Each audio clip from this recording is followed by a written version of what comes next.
कवि कुमार विश्वास अयोध्या पहुंचे। यहाँ उन्होंने सरयू में पूजन अर्चन किया। उसके बाद हनुमानगढ़ी और रामलला का दर्शन किया। अयोध्या पहुंचे कुमार विश्वास ने कहा कि अयोध्या आगमन किसी भी मनुष्य के लिए मोक्ष और पुण्य जैसा है। मनु की राजधानी है और पहला मनुष्य और मानव यही तैयार हुआ। हम हो कहीं के भी, लेकिन मूल निवासी है अयोध्या के। राम मंदिर पर कहा 500 वर्षों की तपस्या हो रही है पूर्ण।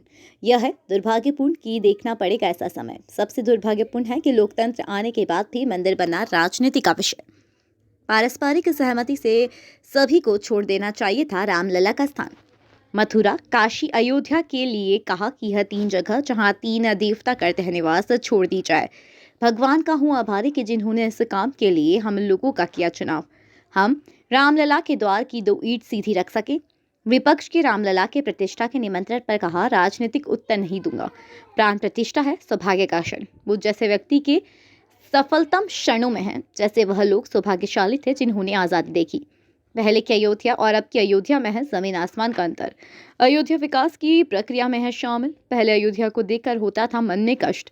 मैंने रामलला का विवादित ढांचे में दर्शन किया, टेंट में दर्शन किया, तब भी दर्शन किया जब सुप्रीम कोर्ट का आदेश आया। अब भी दर्शन कर रहा हूँ, आगे भी करता रहूंगा। अयोध्या जी आगमन किसी भी मनुष्य के लिए वो मोक्ष जैसा है, पुण्य जैसा है। चूँकि व्यवस्थित मनु की राजधानी है और पहला मनुष्य यहीं तैयार हुआ, मानव यहीं तैयार हुआ, तो हम हों कहीं के भी, मूल निवासी तो सब अयोध्या के ही हैं। तो भगवान राम का मंदिर बन रहा है। 500 वर्ष की प्रतीक्षा पूरी हो रही है। ये दुर्भाग्यपूर्ण है कि ऐसा समय सबको देखना पड़ा। ये और दुर्भाग्यपूर्ण है कि लोकतंत्र आने के बाद भी वो मंदिर राजनीति का विषय बना। जबकि पारस्परिक सहमति से सबको ही स्थान छोड़ देना चाहिए था कि ये 3 जगह तो जहाँ 3 देवता निवास करते हैं छोड़ दी जाए। लेकिन उन सभी शक्तियों का आभारी कि जिन्होंने, और विशेष रूप से भगवान का, जिन्होंने इस समय को, हम लोगों को इस काम के लिए चुना कि हम उनके द्वार की 2 ईंट सीधी रख सकें।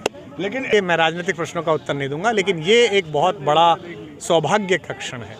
एक आस्तिक के नाते, एक भारतीय के नाते, एक मनुष्य के नाते मुझ जैसे व्यक्ति के जीवन के सफलतम क्षणों में है कि मैं उन क्षणों का साक्षी बनूं कि जिस बात के लिए 500 वर्ष असंख्य संतों ने, साधुओं ने, सामान्य मनुष्यों ने, जिस सरयू की धारा ने, जिनके रुधिर को मिश्रित होते हुए बहते हुए देखा, हम तो बड़े हो रहे थे। आज उस सब का प्रतिफल प्राप्त हुआ कि हम इस योग्य हुए कि हम अपनी आंखों से भगवान ने जो ये उपक्रम कराया है, बाकी तो किसी की हिम्मत नहीं है। कौन करेगा? जिसने पृथ्वी बनाई है, जिसने सूर्य बनाया है, जिसने चंद्रमा बनाया है, जिसके कारण प्रतिदिन हम सब चलते हैं, हम में किसकी क्या सामर्थ्य।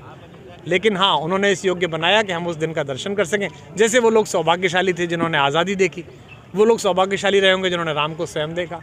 वो मल्लाह सौभाग्यशाली थे जिसने गंगा पार कराई। वो सब सौभाग्यशाली थे। ऐसे ही थोड़े से सौभाग्यशाली हम और आप हो गए कि हमें भगवान के, आप पहले भी आ चुके हैं। पहले की अयोध्या, अब की अयोध्या हम क्या देख रहे हैं? बहुत अंतर है, बहुत अंतर है। और अभी तो विकास की प्रक्रिया में है। और जो पहले एक थोड़ा सा क्षोभ होता था अयोध्या आके, कई बार जब हम आते तो हमें लगता था रमेती तिरा में, हमारे हृदय में स्पंदन करने वाला, अस्तित्व करने वाला भगवान, उसका नगर जो यहाँ रहा होगा, थोड़ा सा मन में कष्ट होता था। मैं तो तब भी आया था जब वो विवादित ढांचा था। मैं तब भी आया था जब भगवान टेंट में थे। मैं तब भी आया था जब सुप्रीम कोर्ट ने कहा कि अब आरती के अंतिम दिन है। उससे 3 दिन पहले मैंने दर्शन किए थे। मैं यहाँ अपने राम करने आया था विश्वविद्यालय में, और अब भी आऊँगा और लगातार हमारा वंश आता रहेगा।